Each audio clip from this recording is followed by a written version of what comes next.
국회 예산결산특별위원회 소속 대구 북구을 국회의원 국민의힘 김성수 의원입니다. 지난해 12월 22일 몇몇 농민단체들은 트랙터를 끌고 서울에 난입하고 이를 막는 경찰관 2명에게 부상까지 입히는 등 순수한 농민의 모습이 아닌 불법 폭도의 모습을 보여주며 많은 국민들을 경악해 했습니다. 이들은 또한 올해 3월 25일에도 법원의 트랙터 서울 진입 불허 결정에도 불구하고 막무가내로 광화문에서 기습적으로 트랙터를 진입시키려다 정당한 법 집행을 하는 경찰과 또다시 충돌하며 부상을 입히는 불상사를 자행했습니다. 많은 국민들은 이렇게 고가의 소중한 농기구인 트랙터를 시위에 동원하는 것을 보고 과연 저들이 농민이 맞는지, 자신들이 직접 농사에 사용하던 트랙터인지 의구심을 가졌습니다.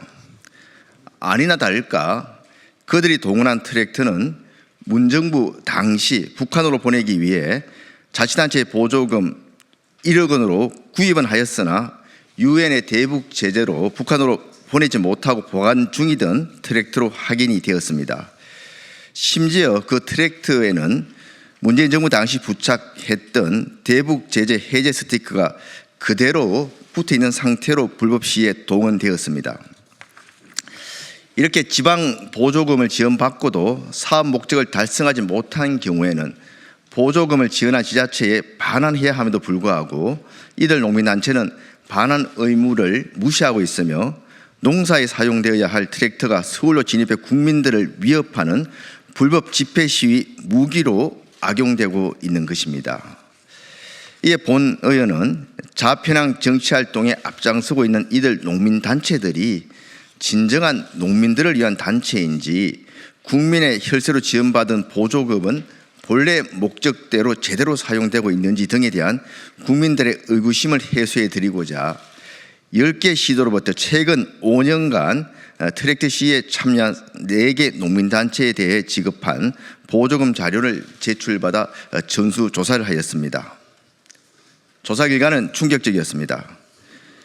전국 농민의 총연맹 전농입니다 등 트랙터 불법 시위에 참여한 농민단체들은 농민 근익 향상이나 농업 관련 본인의 활동보다는 보수 정권 퇴진, 친북 반미 등 좌편향적 정치적인 활동에 빠짐없이 앞장서온 것으로 확인되었습니다.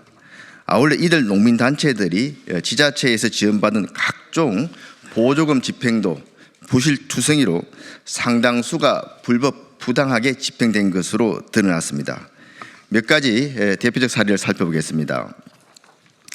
먼저 트랙터 시위 참여 농민단체들의 실체를 들여다보니 이들 단체장들의 상당수는 국가보안법 위반이나 좌파 정당 및 종북 전력이 있는 인사들이었습니다. 또한 이들 단체는 앞서 말씀드린 것처럼 보수 정권 퇴진, 반미 시위 등 좌편향 활동에 빠짐없이 참여해서 앞장서고 있었습니다. 전농 전북도연맹의 경우 전 의장을 지낸 하연호 현 전북민중행동 대표는 북한 공작원과 해합하고 통치하는 혐의로 재판에 넘겨져 지난해 10월 1심에서 징역 1년 6개월, 집행유예 3년 및 자격정지 3년을 선고받았으며 현 의장인 하은호 역시 창원 감첩단 사건에 연루된 정남 진보연합 대표를 지난 16년부터 맡고 있습니다. 전농은 과거 후쿠시마 오염 방류 반대를 빙자한 윤석열 대통령 퇴진 집회, 광우병 선동, 사드 반대를 비롯한 각종 반미 시위 참여 등 농민들의 근익보다는 좌편향적인 정치활동에 치중해 트랙터 시위에 함께 참여한 전국 여성농민회 총연합 전연홍입니다.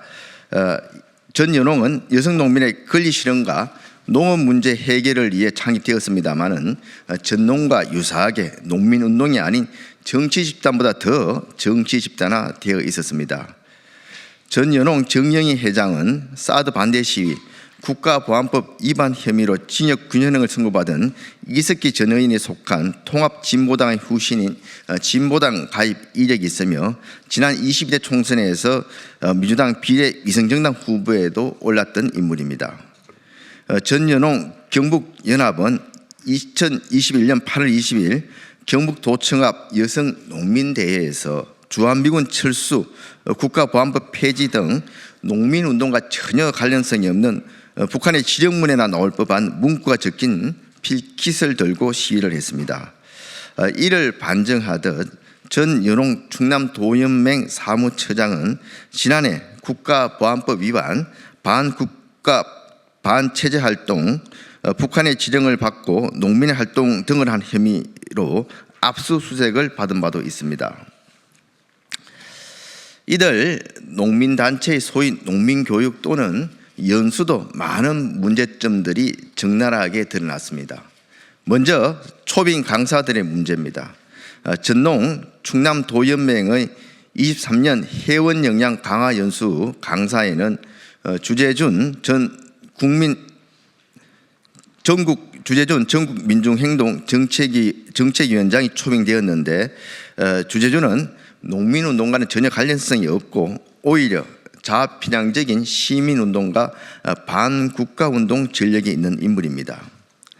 지난해 실형이 선고된 민주노총 간첩단 사건에서 확인된 2020년 11월 28일자 북한의 지령문을 보면은 국가보안법 폐지 요구 내용이 담겨 있는데 공교롭게도 주재준 위원장은 바로 열흘 뒤인 12월 9일 한 토론회에 참석해서 국가보안법 폐지운동 다시 시작하자라는 주제로 국가보안법 폐지를 주장하기도 하였습니다.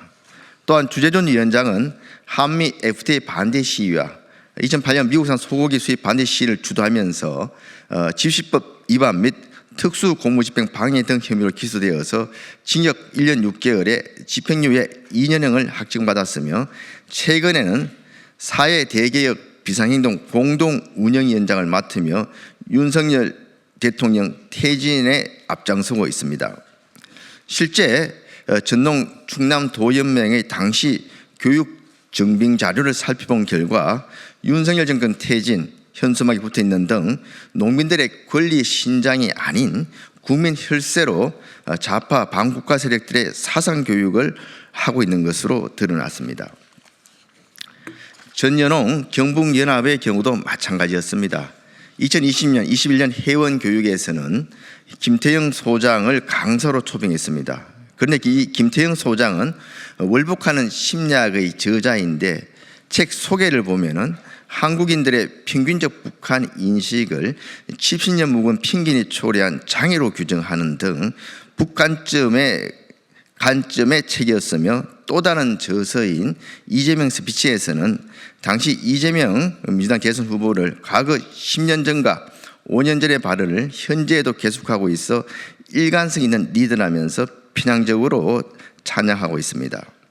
뿐만 아니라 전연홍 경북연합 2023년 24년 교육에서는 세계는 지금 총선 이후 정세와 진보운동 과제를 주제로 김장호 민플러스 기자를 강사로 초빙하였는데 김장호 기자는 2018년 검찰로부터 국가보안법 찬양 고무 혐의로 기소당해 재판을 받은 인물입니다. 검찰 기소 내용을 보면은 이적 표현물 해당 문건 소지와 사드 반대 주장 기사 13회 등 총 104건의 기사 대부분이 북한 주장에 동조하는 것으로 확인되고 있다고 기재되어 있었습니다. 이러한 강사들의 교육 내용도 역시나 문제입니다. 당초 교육 목적에는 지역사회 농촌 문화 활성화 방안 연구와 같이 그럴듯하게 되어 있습니다만은 실제 결과 보고서를 보면은 북한 바로 알기, 북에 대한 선입견 등으로 엉뚱하게 바뀌어 있습니다. 더욱 충격적인 것은 교육 결과 보고서에 국민 혈세로 소주, 맥주, 술안주 등의 그런 술판을 위한 구매 내역도 포함되어 있었습니다. 즉 국민 혈세로 종북 좌파 강사들을 초빙해서 농촌 활성화가 아닌 술판을 벌이면서 북한 사상 교육을 한 셈입니다. 과연 이들이 농민단체입니까? 종북 좌파 양성단체입니까? 이들 단체가 농민단체인지 농민단체를 가장한 좌파 정치 집단인지 종북 반국가 단체인지 철저한 검증이 필요합니다. 지난 서부지법 사태 시에는 경찰에서 시 주동자를 무려 137명을 수사해서 그중 87명을 구속하고 79명이 검찰로 넘겨져 다시 수사를 받고 있습니다. 그런데 이번 농민단체의 불법 트랙터 시위는 많은 국민들을 불안케 하고 또 불편을 초래했으며 경찰관에게 부상까지 입혔는데도 불구하고 저희가 받은 자료에서는 한 명도 수사받거나 조사받는 사람이 없는 걸로 나타나 있습니다. 이번 불법 트랙터 시위와 같이 국민을 위협하고 국가 공권력에 도전하는 불법 폭력 시위에 대해서는 서부지법 시위에 대한 경찰의 단호한 대응처럼 무관용 원칙으로 수사하고 주동자를 밝혀내서 엄벌해야 할 것입니다. 이들 트랙터 시위 참여 4개 농민단체가 시도로부터 받은 보조금도 불법 부당한 집행이 허다하고 부실투성이었습니다. 현재까지 시도에서 제출한 자료에 따르면 지난 5년간 4개 농민단체에 지급된 10개 시도의 보조금은 약 32억 2,800만 원 정도입니다. 집행 내역에 대해서 꼼꼼히 전수조사한 결과 이들 농민단체는 겉으로는 농민단체 활동으로 포장하면서 실제 집행은 좌편향적 정치활동이 많았고 회계에 있어서도 불법과 부정이 가득했습니다. 먼저 앞서 말씀드린 불법 시위 트랙터는 문재인 정부 당시인 2019년 북한에 보내기 위해 지자체 예산 1억 원을 들여서 전남, 영암, 보성, 장흥, 안성 등에서 구입한 것입니다만 대북 제재로 북한으로 보내지 못하고 창고에 있던 트랙터입니다. 행정안전부 예교 제273호 지방보조금 관리 기준 제8호에 따르면은 지방 보조금을 지원받고 사업 목적을 달성하지 못한 경우에는 반환 촉구를 했어야 됨에도 불구하고 보성군을 제외한 다른 지자체는 보조금을 반환하거나 추징조차 하지 않았습니다. 지자체는 보조금 관리 감독을 제대로 하지 않았으며 이들 농민단체는 이 점을 악용해서 보조금을 반환하지 않고 국민 혈세로 구입한 트랙터를 불법 시위에 동원해 국민들을 위협하고 있는 것입니다. 또한 전농 충남 도연맹의 보조금 정산 보고서를 분석한 결과 인원 부풀리기, 숫자 맞추기 등 회계 꼼수를 발견할 수 있었습니다. 2023년 회원 역량 강화 연수 지출 결의서에 따르면 현수막 및 자료집 227만 2,227원 등 렌탈비 4,723만 100원 등으로 금액이 10원 단위까지 인위적으로 보조금 금액에 맞춘 것으로 확인할 수 있었습니다. 또한 지출 품위서에는 참여 인원 150명 기준 숙박료 225만 원, 식비 600만 원으로 되어 있었습니다만 증빙사진의 참석 인원은 고작 35명 뿐이었습니다.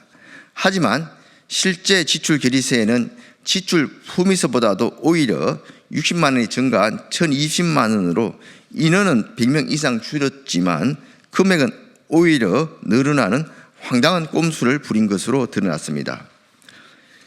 전현홍 역시 회계 부정과 부실 문제가 심각했는데 2022년 경북연합 회원 역량 강화 임원 연수의 결과 보고서에는 계획한 인원보다 참여 인원이 적어 프로그램이나 예산 집행에 어려움이 있었다고 이렇게 기술하고 있습니다만 실제 예산 집행률은 90%였으며 주요 사용 내역을 보면은 순천 드라마 촬영장 관광, 케이블카 탑승 등 관광 비용으로 회원 역량 강화보다는 개모임 여행 수준의 지출이 되어서 있었습니다.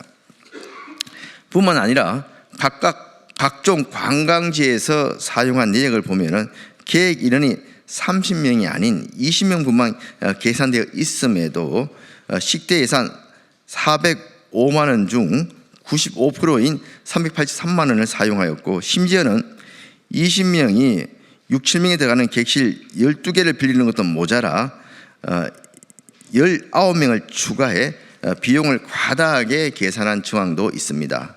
20명이 객실 3개 57만 원이면 충분함에도 불구하고 초호화 여행을 하기 위해서인지 업체와 짬짬이 페이백을 받기 위함인지 알 수는 없습니다만은 분명한 것은 국민 혈세가 170만 원 이상 낭비된 것은 확실하다 말씀드립니다.